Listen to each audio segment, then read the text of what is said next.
በሀገራችን መሰረተ ልማትን በማሟላት ማህበረሰቡን ተጠቃሚ ለማድረግ መንግስትና መንግስታዊ ባልሆኑ ድርጅቶች የተለያዩ የመንግስት ስራዎች እየተሰሩ ይገኛል።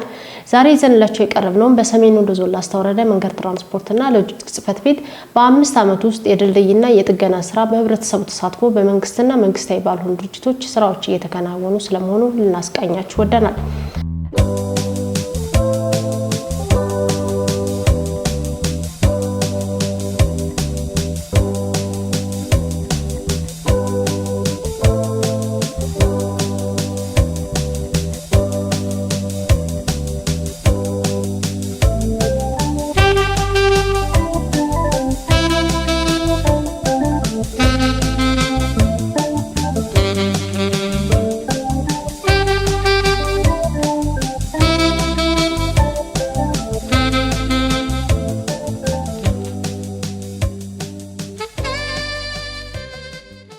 የላስታ ወረዳ መንገድ ትራንስፖርትና ሎጂስቲክስ ዲዛይንና ኮንስትራክሽን ባለሙያ የሆኑት ሀብተ ጊዮርጊስ እንደሚገልጹት በህብረተሰቡ ተሳትፎ በወረዳው በክልልና በፌደራል በጀት እንዲሁም በካልም ፕሮጀክት ከ35 ኪሎ ሜትር በላይ በተለያዩ ቀበሌዎች መስራት መቻሉንና ለህብረተሰቡ አገልግሎት እየተሰጠ መሆኑንም ተናግረዋል። መሰረተ ልማት ግንባታዎች በ5 ዓመቱ እንደ ወረዳ የፈጸምናቸው ተግባራቶች በሚመለከት የመጀመሪያው ያው ማህበረሰቡን በመሰረተ ልማት ተጠቃሚ ለማድረግ ጥረት እየተደረገ መሆኑ በዚህም በዋነኝነት በክልል በወረዳ በጀት እንደዚሁም በረጅ ድርጅቶች በእነዚህ በሚለቀቅ ፈንድ ስራዎችን ለመስራት ጥረት የተደረገበት ሁኔታ ያለ መሆኑ ሲሆን እንዳጠቃላይ የጠረጋ ምንጣሩና የአፈር ድልዳሎ ስራ በዚህ 5 ዓመት ውስጥ 30 ኪሎ ሜትር የሚሸፍን የጥርጊያ መንገድ በወረዳ በጀት የተሰራ መሆኑ በዚህም አገልግሎት እየሰጠና ማህበረሰቡ ተጠቃሚ የሆነበት አግባብ መኖሩ እንደዚሁም የስትራክቸር ግንባታ ለምሳሌ ስላብ ካልቨርት የምንለው በሙያ አንፃር እንደዚሁም በፎርድ ግንባታዎች የሚሆን ይሄም አገልግሎቱ ያው የሚሰራው መንገድ የሚጠረገው መንገድ በውሃ ተሸርሽሮ በጎርፍ እንዳይወሰድ ውሃውን በስነ ስርዓት እንዲያሳልፍና መኪናም እንዲያሳልፍ ለማድረግ የሰራንበትም ተግባር በዚሁ የተካተተ መሆኑ ሌላው የስትራክቸር ጥገና እና የመንገድ ጥገና በማሽን ቤዝድ እነዚህንም መንገድ አገልግሎት ከሰጠ በኋላ በተለያየ መንገድ በተሽከርካሪዎች ሊሆን ይችላል በተፈጥሮ በጎርፍ በዝናብ ሲሸረሸር የግድ በየአመቱ ጥገና ስለሚያስፈልገው ስትራክቸሮችን የጠገን መሆኑን በዚህ 5 ዓመት ሁለት ስትራክቸር 400 ሺህ ብር በጀት በመበጀት በጣም በከፍተኛ ሁኔታ የተጎዱ በመሆናቸው እነሱን የጠገንበት ሁኔታ መኖሩ እንደዚሁም የመንገዶችን በማሽን ቤዝድ በክልል በጀትና በወረዳ በጀት በሁለቱም በማፈራረቅ በየአመቱ የሚቻለንን ኪሎ ሜትር ሰርተን ማህበረሰቡን ተጠቃሚ ለማድረግ ጥረት የተደረገበት ሁኔታ አለ።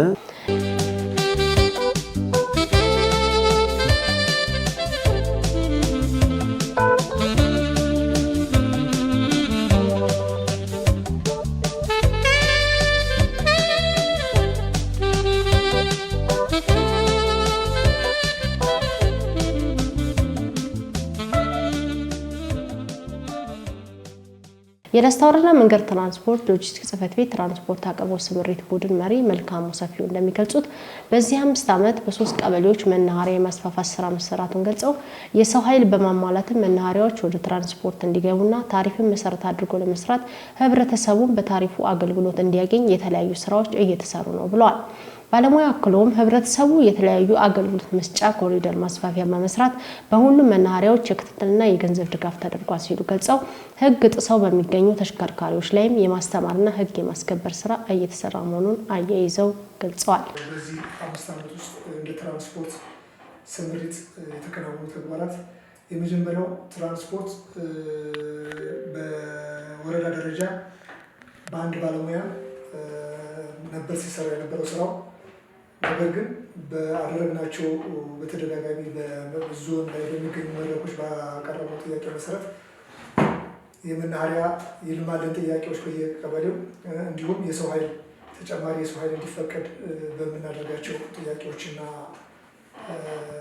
ውይይቶች በወረዳ ደረጃ በብልባላ ድብኮና ኩልመስክ መናኸሪያ እንዲፈቀድና በነዛ መናኸሪያዎች ውስጥም የሰው ኃይል እንዲፈቀድ ያደረግንበት ሁኔታ አለ። በተጨማሪም መናኸሪያዎቹን በዚህ 5 ዓመት ውስጥ ለማልማት እና መናኸሪያዎቹ በራሳቸው ይዞታ ማረጋገጫ አግኝተው ከመዘጋጃ ወጥተው በራሱ በትራንስፖርት እንዲመሩ ያደረግንበት ሁኔታ ነው ያለው። ከዚህ በፊት በመዘጋጃ ጥገኛ ሆነው የመዘጋጃ ባለሙያ መውጫ እየሰጠ አገልግሎት የሚሰጥበት ሁኔታ ነበር። ይህን ባደረግነው ትግል ወደ መናኸሪያዎች ወደ ትራንስፖርት እንዲገቡና በትራንስፖርት ስር ሆነው በእኛ ቁጥጥር ፋሲሊቴት እንድናደርጋቸው ያደረግንበት ሁኔታ አለ።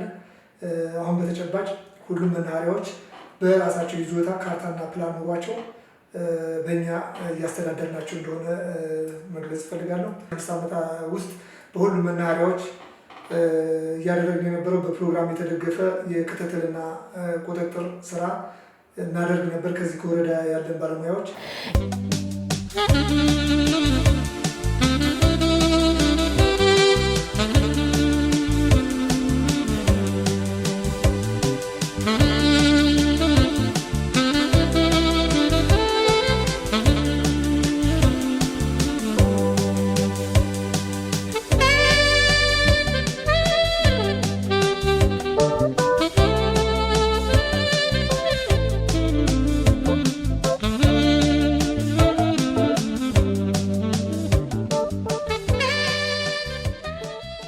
የለስታ ወረዳ መንገድ ትራንስፖርት ሎጂስቲክስ ጽሕፈት ቤት ኃላፊ አቶ ጥላሁን እንደሚገልጹት ባለፉት 5 ዓመታት በህብረተሰቡ ለረጅም ጊዜ ጥያቄ ሲጠይቅባቸው የነበሩ የተለያዩ የመሰረተ ልማት ጥያቄዎች ምላሽ የተሰጡባቸው ዓመታት ሲሆኑ በዚህም በወረዳው የተለያዩ ቀበሌዎች ላይ የመንገድ ጥገናና የድልድይ ግንባታ ስራዎች በሰፊው መሰራቱን ጠቁሞ በ5 ዓመቱም በወረዳው በተለያዩ ቀበሌዎች ከ35 ኪሎ ሜትር በላይ የመንገድ ስራ 2 ድልድዮችን በመንግስትና መንግስታዊ ባለድርጅቶች እና በህብረተሰብ ተሳትፎ የተሰራ ሲሆን በወረዳው በተሰሩ የመንገድ ግንባታ ስራዎች የህብረተሰቡ ማህበራዊና ኢኮኖሚያዊ ችግሮች በመፍታት ቀበሌን ከቀበሌ በማገናኘት የማህበረሰቡን ልማት ተጠቃሚነት ማረጋገጥ መቻሉንም ገልጸዋል። ለስታ ወረዳ መንገድ ትራንስፖርትና ሎጂስቲክስ ጽሕፈት ቤት በተለይ በመንገዱ ዘርፍ የሰራናቸው የ5 ዓመት የልማት ስራዎች በርካታ ተግባራት ተከናውነዋል። የህብረተሰቡንም ተሳትፎ የመንግስትንም አቅም የአጋር ድርጅቶችንም አቅም በመጠቀም የሶስቱንም በመጠቀም በርካታ ስራዎች ተሰርተዋል።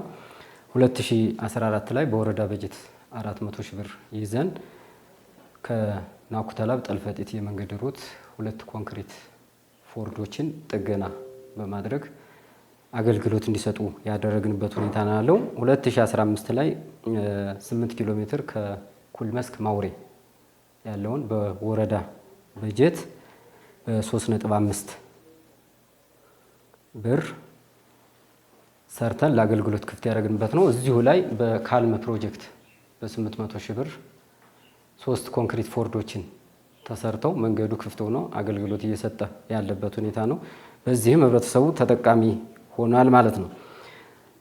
ሌላኛው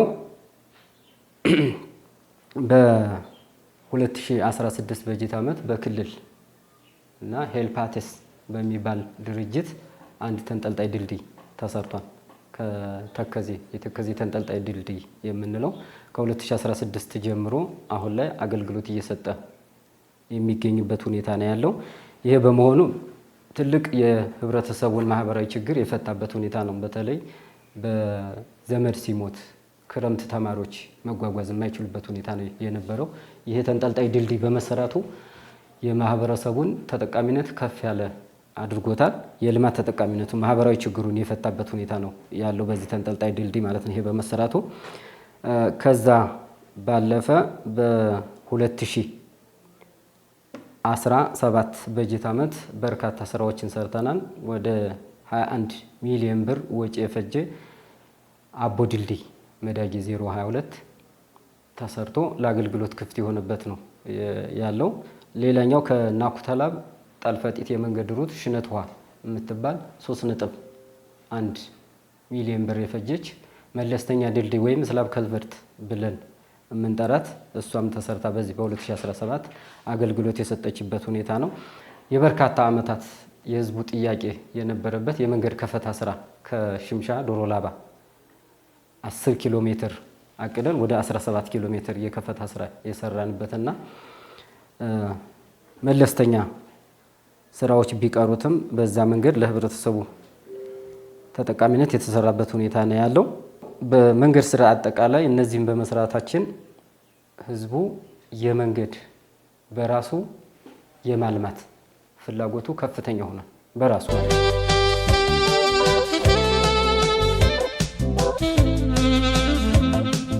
የዛሬ ዝግጅታችን በዚህ አበቃ። በሌላ ዝግጅት እስከምንገናኝ